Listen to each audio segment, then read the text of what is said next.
Hello students, मैं Rinkal Bansal PGT commerce government girls senior secondary school Kalanwali से आप सभी का आज के इस लेक्चर में बच्चों स्वागत करती हूँ। बच्चों, आज हम करने जा रहे हैं क्लास 12th अकाउंट्स का चैप्टर नंबर 1 कंपनी अकाउंट्स में इश्यू ऑफ शेयर्स का पार्ट सेकेंड। आज हम करेंगे कि शेयर क्या होते हैं और ये कितने प्रकार के होते हैं। तो सबसे पहले हम जानते हैं कि जो शेयर हैं वो क्या हैं, उनका क्या मीनिंग है। बच्चों, मान लीजिए ये हमारी कंपनी है, ठीक है, और ये कंपनी जो है अपना नया बिजनेस जो है वो स्टार्ट करना चाहती है। जब कंपनी अपना बिजनेस स्टार्ट करती है तो बच्चों मान लीजिए उस समय जो कंपनी की पूंजी है वो कितनी है, 10 लाख रुपए है। तो अब अकेला व्यक्ति जो है वो इतना पैसा नहीं लगा सकता कंपनी को शुरू करने में। तो कंपनी क्या करती है, जो कंपनी की टोटल ये कैपिटल है, ये पूंजी है, इसको कंपनी ये छोटे छोटे पार्ट्स में क्या करती है, डिवाइड कर देती है, बांट देती है। मान लीजिए कंपनी ने इसको 10-10 रुपए वाले बराबर भागों में बांट दिया। तो जो ये छोटे छोटे पार्ट्स कंपनी ने बांटे हैं, इन पार्ट्स को बच्चों क्या बोला जाता है, शेयर्स, जिसे हम कहते हैं अंश या हिस्सा।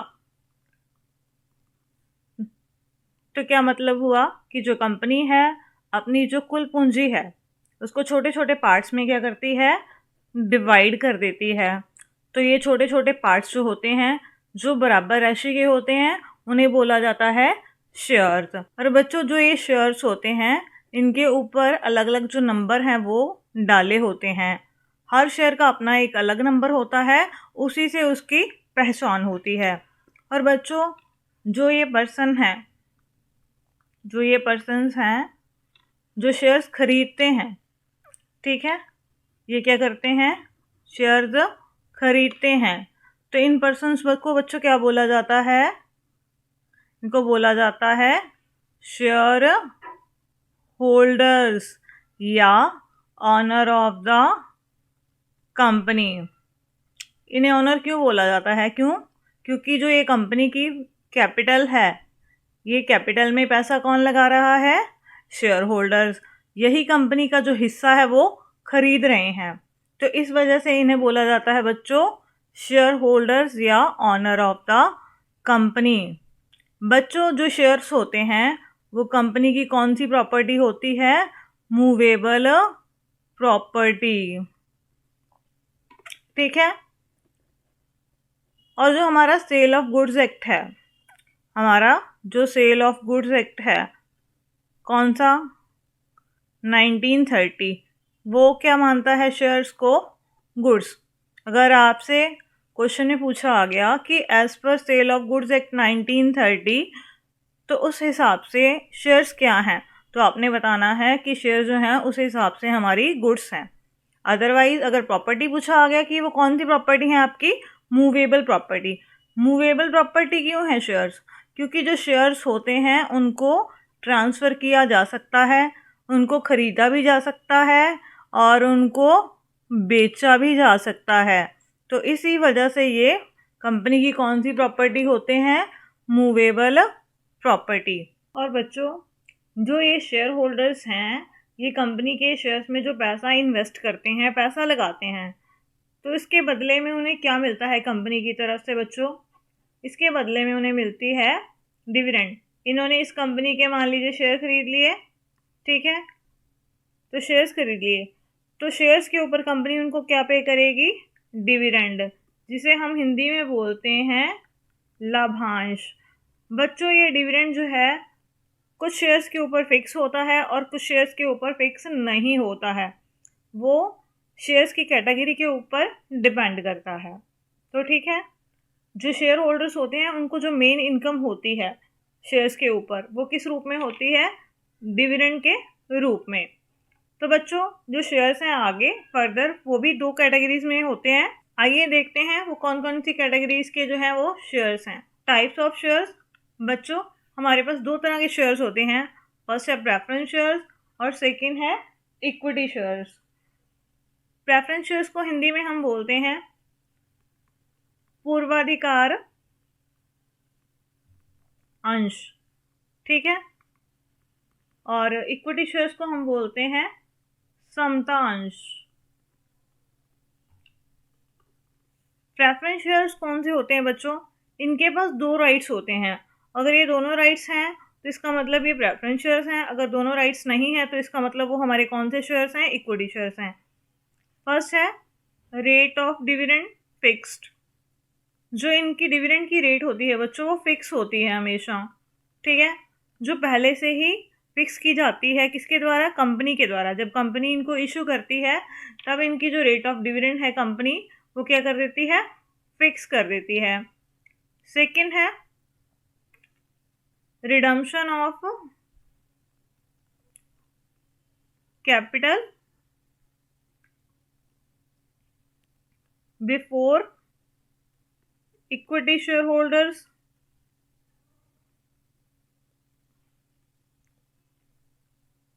at the timing of winding up of company।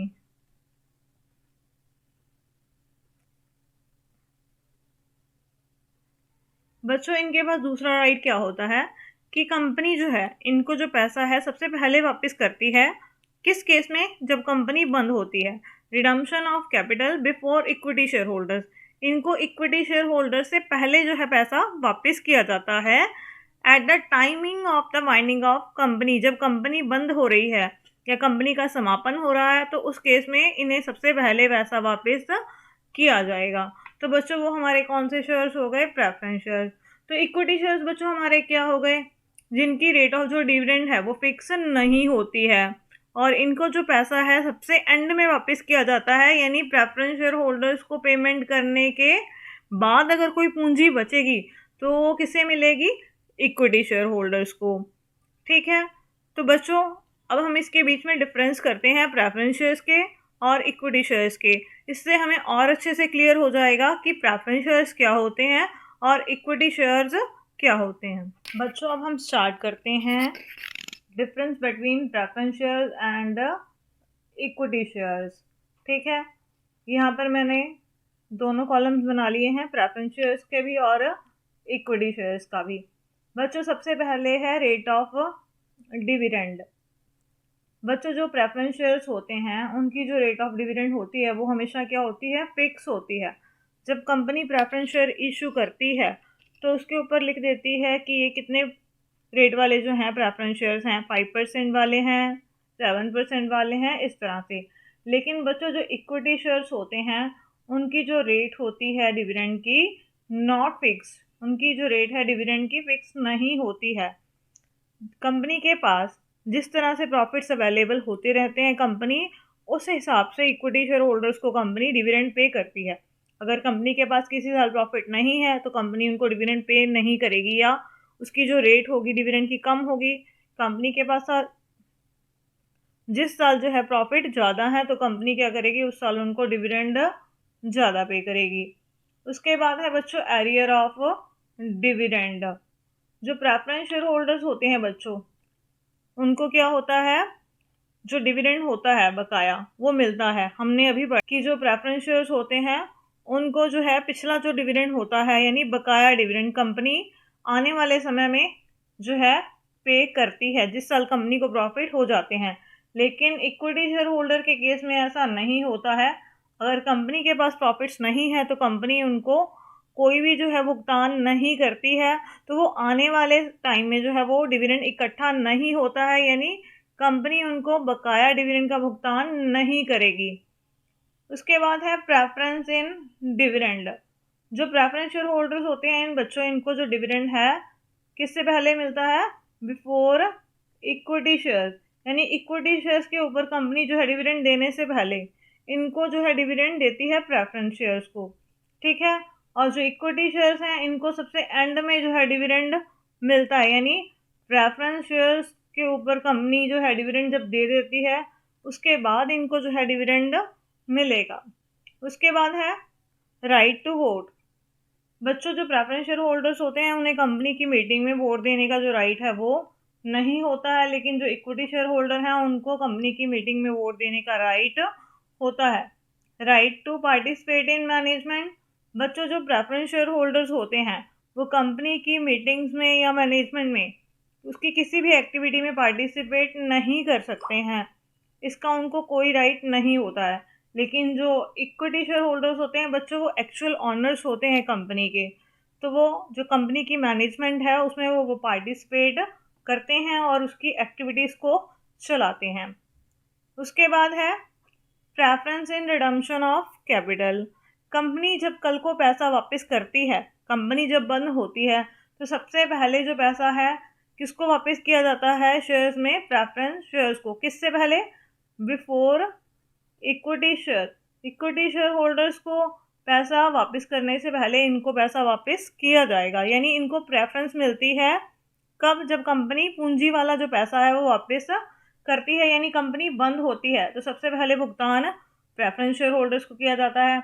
और इक्विटी शेयर्स, इनको आफ्टर जो है प्रेफरेंस शेयर्स, इनको जो है पैसा वापस किया जाता है। ठीक है बच्चों, तो आपको किस तरह से ध्यान में रखना है जिसके मेन डिफरेंस है। तो आइए अब हम इसको एक बार रिवाइज कर लेते हैं। फर्स्ट है रेट ऑफ डिविडेंड। जो प्रेफरेंस शेयर्स हैं बच्चों, उनकी जो रेट है वो फिक्स होती है, लेकिन इक्विटी शेयर की जो रेट है डिविडेंड की वो फिक्स नहीं होती है। एरियर ऑफ डिविडेंड, अगर किसी कारणवश कंपनी के पास किसी साल प्रॉफिट्स नहीं होते हैं, तो जो प्रेफरेंस शेयर होल्डर्स हैं, कंपनी उनका जो डिविडेंड है इकट्ठा करती जाती है और आने वाले टाइम में जो उनका बकाया डिविडेंड है वो पे कर देती है। लेकिन इक्विटी शेयर होल्डर्स को उनका बकाया डिविडेंड नहीं मिलता है, कंपनी उनको कोई भी बकाया डिविडेंड पे नहीं करती है। Preference in dividend, preference shares हैं, इनको सबसे पहले जो है डिविडेंड पे किया जाता है, यानी इक्विटी शेयर होल्डर्स को भी पेमेंट करने से पहले। और लेकिन जो इक्विटी शेयर होल्डर्स हैं उनको, जो प्रेफरेंस शेयर होल्डर्स हैं, उनको डिविडेंड देने के बाद जो है पेमेंट की जाती है डिविडेंड की। Right to vote, preference share holders को कोई राइट नहीं होता कंपनी की मीटिंग में वोट देने का, लेकिन इक्विटी शेयर होल्डर्स को राइट होता है कंपनी की मीटिंग में वोट देने का। उसके बाद है right to participate in management. Preference share जो हैं वो पार्टिसिपेट नहीं कर सकते हैं कंपनी की मैनेजमेंट एक्टिविटीज़ में, लेकिन जो इक्विटी शेयर होल्डर्स हैं वो कंपनी की मीटिंग में पार्टिसिपेट कर सकते हैं। लास्ट पॉइंट है preference in redemption of capital. जब कंपनी बंद होती है या लिक्विडेशन में जाती है, तो उस केस में जो प्रेफरेंस शेयर्स होते हैं इनको इक्विटी शेयर होल्डर से पहले जो है पैसा वापस किया जाता है, यानी इनको प्रेफरेंस मिलती है जब कंपनी पैसा वापस करती है।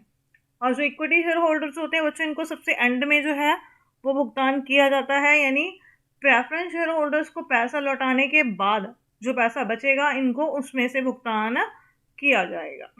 बच्चों अब हम स्टार्ट करते हैं types of preference shares. Preference shares कितने प्रकार के होते हैं बच्चों? ये हमारे पास 4 प्रकार के होते हैं। सबसे पहले है हमारे पास कॉम्युलेटिव प्रेफरेंस शेयर्स और non cumulative preference shares. Cumulative को बच्चों हम हिंदी में बोलते हैं संचयी, ठीक है, और नॉन कॉम्युलेटिव को हम बोलते हैं गैर संचयी।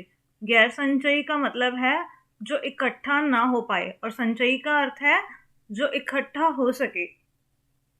बच्चों ये मान लीजिए हमारी कंपनी है, ठीक है, ये हमारी कंपनी है और कंपनी ने ये जो हैं शेयर्स जो हैं इशू किए हैं इन शेयर होल्डर्स को। और कंपनी ने जब ये शेयर इशू किए हैं शेयर होल्डर्स को, तो शेयर होल्डर को उन्होंने क्या किया? ऑप्शन दे दिया, इस शेयर्स के ऊपर लिख दिया कि अगर हम किसी वर्ष आपको डिविडेंड की पेमेंट ना कर पाए, अगर हम आपको किसी भी वर्ष डिविडेंड की पेमेंट ना कर पाए, तो उस डिविडेंड का जो भुगतान है आने वाले ईयर्स में कंपनी आपको कर देगी, यानी नेक्स्ट ईयर कंपनी आपको भुगतान कर देगी उस डिविडेंड का। मान लीजिए कंपनी के पास नेक्स्ट ईयर भी जो प्रॉफिट है वो नहीं है, तो कंपनी कहती है कि हम आपको उससे नेक्स्ट ईयर में देते जाएंगे जो ये डिविडेंड है।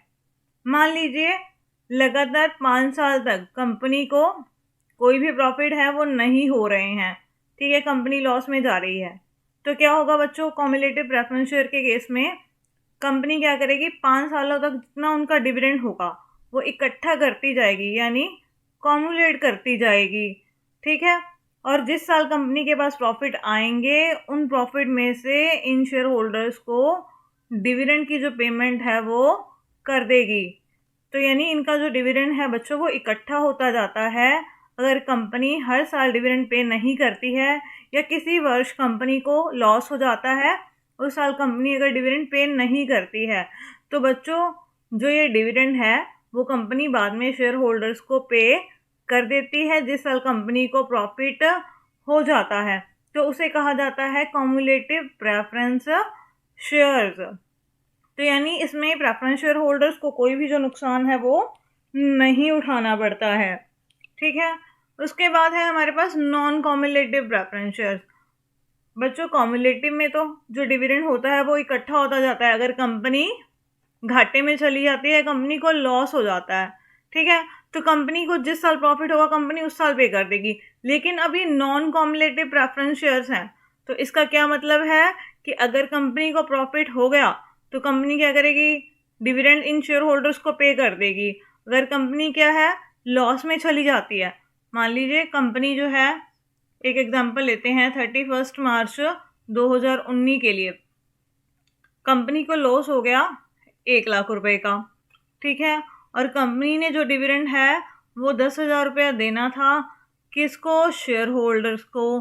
तब कंपनी को जो है बच्चों वो लॉस हो गया है 1 लाख रुपए का। अब कंपनी जो है ये 10,000 रुपये डिविडेंड शेयर होल्डर को नहीं दे सकती है, लेकिन अब ये कम्युलेटिव प्रेफरेंस शेयर नहीं है, तो जो ये 10,000 रुपये डिविडेंड है आने वाले टाइम में शेयर होल्डर्स को पे नहीं करेगी, तो उसे क्या कहा जाता है, नॉन कम्युलेटिव प्रेफरेंस शेयर्स। अगर आपको इस वर्ष कंपनी के पास प्रॉफिट्स हैं, आपको डिविडेंड मिल गया तो ठीक है, वरना आने वाले साल में कंपनी इसका भुगतान नहीं करेगी। तो यानी सीधा सीधा इसका क्या मतलब है कि प्रेफरेंस शेयर होल्डर्स जो हैं उनको नुकसान उठाना पड़ेगा। तो ये हो गए बच्चों हमारे कम्युलेटिव प्रेफरेंस शेयर्स और नॉन कम्युलेटिव प्रेफरेंस शेयर्स। दोबारा से समझ लीजिए, कम्युलेटिव प्रेफरेंस शेयर्स क्या हैं, जब कंपनी को किसी साल लॉस हो जाता है, ठीक है, तो कंपनी उस साल जो है डिविडेंड नहीं दे पाती है अपने इन प्रेफरेंस शेयर होल्डर्स को, तो कंपनी क्या करती है, उनका जो डिविडेंड है वो इकट्ठा करती जाती है, और कंपनी को जिस साल प्रॉफिट्स हो जाते हैं कंपनी उस साल जो है शेयर होल्डर को पेमेंट कर देती है उनके पिछले डिविडेंड की।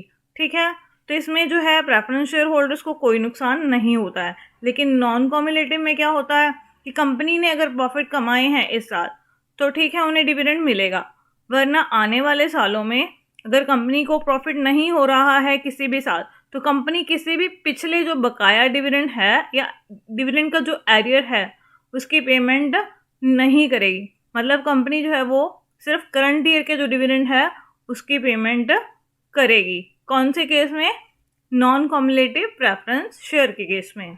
नेक्स्ट है बच्चों हमारे पास पार्टिसिपेटिंग प्रेफरेंस शेयर्स और non participating preference shares. Participating का मतलब है भागयुक्त और नॉन पार्टिसिपेटिंग का मतलब है गैर भागयुक्त, मतलब इनको हिस्सा नहीं मिलता है। और वो कौन सा हिस्सा होता है बच्चों, मान लीजिए ये हमारी एक कंपनी है, ठीक है, कंपनी है, तो कंपनी जो है ये प्रेफरेंस शेयर जो है वो इशू कर रही है, ठीक है, किसको, प्रेफरेंस शेयर होल्डर को। और कंपनी ने जब ये प्रेफरेंस शेयर इशू किए हैं बच्चों, इसके ऊपर ना कंपनी ने लिख दिया कि ये पार्टिसिपेटिंग है। अब पार्टिसिपेटिंग क्या होते हैं मैं आपको समझाती हूँ। मान लीजिए कंपनी को जो है इस साल हमें 1 लाख रुपए का जो है प्रॉफिट हुआ है, ठीक है, कंपनी को 1 लाख रुपए का प्रॉफिट हुआ है, और कंपनी ने जो ऑलरेडी हैं 10,000 रुपये के जो प्रेफरेंस शेयर्स हैं वो इशू किए हुए हैं पार्टिसिपेटिंग, उनकी जो रेट है 5% है, जो डिविडेंड उनको कंपनी ने पे करना है उसकी जो रेट है वो 5% है। तो इसका मतलब 10,000 रुपये के जो ये पार्टिसिपेटिंग प्रेफरेंस शेयर्स हैं इसके ऊपर हम अगर 5% करेंगे तो इनका तो डिविडेंड कितना बनेगा बच्चों, इसका 10,000 का 5% करेंगे तो ये हो गया हमारे पास 500 रुपये, ठीक है। तो अब जो टोटल हमारे प्रॉफिट्स हैं 1 लाख रुपए, इनको 500 रुपया देने के बाद, जो डिविडेंड है देने के बाद, कंपनी के पास प्रॉफिट बच गए 99,500। और कंपनी ने मान लो जो इक्विटी शेयर होल्डर्स हैं कंपनी के, कंपनी ने अपने जो इक्विटी शेयर होल्डर्स को जो डिविडेंड देना है उसे हम बोलते हैं इक्विटी डिविडेंड। ठीक है, तो मान लीजिए उसकी जो अमाउंट है वो 30,000 रुपये है। अब उनको भी डिविडेंड देने के बाद कंपनी के पास ये 69,500 रुपीज़ जो है प्रॉफिट्स बच रहे हैं। अब ये पार्टिसिपेटिंग प्रेफरेंस शेयर्स हैं, तो इसका क्या मतलब हुआ, जो ये प्रेफरेंस शेयर होल्डर्स हैं उनको जो ये बचे हुए प्रॉफिट्स हैं 69,500, यानी इक्विटी शेयर होल्डर्स को भी डिविडेंड का भुगतान करने के बाद जो भी प्रॉफिट्स बचेंगे उनको उनमें से भी हिस्सा मिलेगा। तो यानी ये 500 जो फिक्स किया है उनका, वो तो उनको मिलना ही मिलना है डिविडेंड, प्लस उनको क्या मिलेगा साथ में, जो प्रॉफिट्स बच जाएंगे इक्विटी शेयर होल्डर्स को पेमेंट करने के बाद। ठीक है, तो उनमें से भी उनको कुछ ना कुछ हिस्सा मिलता है। अगर वो लिखा हुआ है प्रेफरेंस शेयर्स के ऊपर कि ये पार्टिसिपेटिंग प्रेफरेंस शेयर्स हैं, तभी उनको मिलेगा। तो समझ में आ गया पार्टिसिपेटिंग प्रेफरेंस शेयर्स क्या है। कंपनी के सभी खर्चे और इक्विटी शेयर होल्डर्स और प्रेफरेंस शेयर होल्डर्स को डिविडेंड का भुगतान करने के बाद अगर प्रॉफिट्स बच जाते हैं तो उन प्रॉफिट्स में से भी प्रेफरेंस शेयर होल्डर को भुगतान किया जाता है। तो उसे हम क्या कहते हैं, पार्टिसिपेटिंग प्रेफरेंस शेयर्स। और सेकंड है बच्चों नॉन पार्टिसिपेटिंग प्रेफरेंस शेयर्स।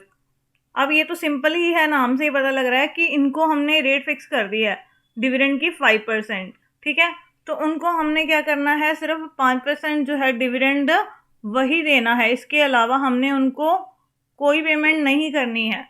तो ये कितना है, मान लीजिए ये 500 है और यहाँ पर प्रॉफिट बच रहा है 69,500। अब ये पार्टिसिपेटिंग नहीं है तो सिर्फ इनको जो ये 500 रुपीज़ है वही डिविडेंड के तौर पर मिलेंगे, चाहे कितने भी प्रॉफिट्स कंपनी के पास बच जाएं तो उनमें से उनको कुछ भी नहीं मिलेगा। तो वो कौन से शेयर्स हो गए बच्चों, हमारे नॉन पार्टिसिपेटिंग प्रेफरेंस शेयर्स। इसके बाद बच्चों अब हम करते हैं रिडीमेबल प्रेफरेंस शेयर्स नंबर 3 पर, और non redeemable preference share. Redeemable का मतलब है शोध्य और नॉन रिडीमेबल का मतलब है अशोध्य। बच्चों ये हमारी कंपनी है, ठीक है, कंपनी जो है प्रेफरेंस शेयर्स इशू कर रही है ये। ठीक है, कंपनी ने ये प्रेफरेंस शेयर जो है इशू कर दिए और उसके ऊपर लिखा गया है कि इनकी जो पेमेंट है वो 5 साल बाद की जाएगी इन प्रेफरेंस शेयर होल्डर्स को। मीन्स जब कंपनी ने ये प्रेफरेंस शेयर इशू किए हैं और उसके ऊपर टाइम मेंशन किया है कि कितने समय बाद इनको जो है भुगतान किया जाएगा, मीन्स जो प्रेफरेंस शेयर होल्डर्स हैं उनका पैसा वापस किया जाएगा। ठीक है, तो वो हमारे कौन से शेयर्स हो गए बच्चों, रिडीमेबल प्रेफरेंस शेयर। जब कंपनी प्रेफरेंस शेयर इशू करती है उसके ऊपर कंपनी टाइम मेंशन कर देती है कि इतने समय बाद कंपनी ने इनको पैसा वापस करना है, तो उसे बोला जाता है रिडीमेबल प्रेफरेंस शेयर्स। ठीक है, उसके बाद है बच्चों हमारे पास नॉन रिडीमेबल प्रेफरेंस शेयर्स। बच्चों यहाँ पर इस केस में क्या है कि कंपनी जो है प्रेफरेंस शेयर इशू करती है, लेकिन उसके ऊपर जो है कोई भी जो टाइम है वो मेंशन नहीं करती है। यहाँ पर कंपनी ने कुछ भी नहीं लिखा कि कितने समय बाद इन जो प्रेफरेंस शेयर होल्डर्स को पैसा वापस किया जाएगा। ठीक है, टाइम ही नहीं लिखा, तो इसका मतलब कंपनी इनको कब पैसा वापस करेगी, कंपनी जब लिक्विडेशन में जाएगी, मीन जब कंपनी बंद होगी, तो लिक्विडेशन ऑफ द कंपनी सिर्फ उनको उसी केस में जो है पैसा वापस किया जाएगा। तो वो कौन से शेयर्स होते हैं बच्चों, हमारे नॉन रिडीमेबल प्रेफरेंस शेयर्स। तो बच्चों एक बार दोबारा से इसके डिफरेंस को देख लो। रिडीमेबल प्रेफरेंस शेयर कौन से होते हैं, जब बच्चों कंपनी जो है प्रेफरेंस शेयर इशू करती है उसके ऊपर मेंशन कर देती है कितने समय बाद इनका जो पैसा है वो वापस किया जाएगा। और नॉन रिडीमेबल प्रेफरेंस शेयर कौन से होते हैं, जिनके ऊपर टाइम मेंशन नहीं होता है कि कितने समय बाद जो है इनका पैसा वापस किया जाएगा। कंपनी सिर्फ लिक्विडेशन के केस में ही जो है इनका पैसा वापस करती है।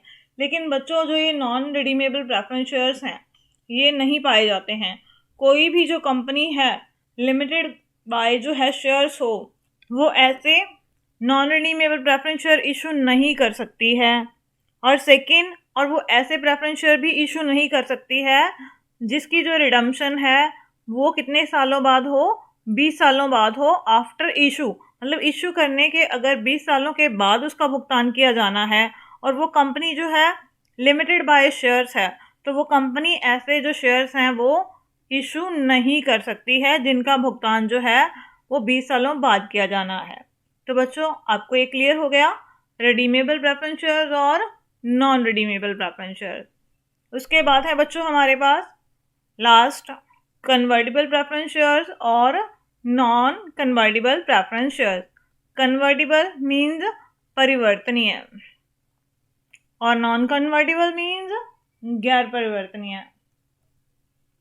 जैसा हमें नाम से ही पता लग रहा है यहाँ पर कन्वर्टिबल प्रेफरेंस शेयर्स, बच्चों यहाँ पर ये हमारी कंपनी है और कंपनी जो है प्रेफरेंस शेयर्स इशू कर रही है, ठीक है, किसको? प्रेफरेंस शेयर होल्डर्स को। और कंपनी क्या करती है जब इनको बच्चों ये प्रेफरेंस शेयर्स इशू करती है, तो कंपनी इन प्रेफरेंस शेयर होल्डर्स के क्या करती है, ऑप्शन दे देती है कि आप अपने जो शेयर्स हैं, प्रेफरेंस शेयर्स हैं, उनको आप कन्वर्ट करवा सकते हैं। किस में? कंपनी के इक्विटी शेयर्स में। कब करवा सकते हैं? रिडम्पशन से पहले पहले आप कभी भी अपने जो प्रेफरेंस शेयर्स लिए हैं, ठीक है, इनको आप इक्विटी शेयर्स में कन्वर्ट करवा सकते हैं। तो वो कौन से प्रेफरेंस शेयर्स हो गए बच्चों? Convertible preference shares. बच्चों सेकंड है नॉन कन्वर्टिबल प्रेफरेंस शेयर। जैसा कि नाम से ही पता चल रहा है कि जो शेयर्स हैं वो कन्वर्ट ना करवाए जा सके, मीन जो कंपनी है इन शेयर होल्डर्स को ऑप्शन नहीं देती है कि आप रिडम्पशन के टाइम में अपने जो शेयर्स हैं उनको इक्विटी शेयर्स में कन्वर्ट करवा सकते हैं।